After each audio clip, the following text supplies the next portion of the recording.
Hello, সবাই কেমন আছো? তো আজকে ছিল বিশ্বকর্মা পুজো। সেই জন্য আজকে আমার যন্ত্রপাতিগুলো কাজের ভালো করে পরিষ্কার পরিচ্ছন্ন করে একটু পুজো দিয়ে নিয়েছি। তো বিশ্বকর্মা পুজোর সবাইকে শুভেচ্ছা জানাই।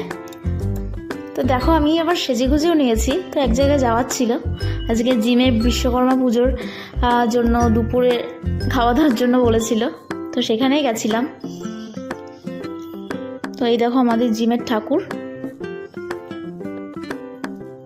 তো এরপরে খাওয়া দাওয়ার পর্বে চলে গেছিলাম। তো প্রথমেই দেখো সবাই মিলে বসে পড়েছি আর দিয়ে দিয়েছে পনির পাসিন্দা।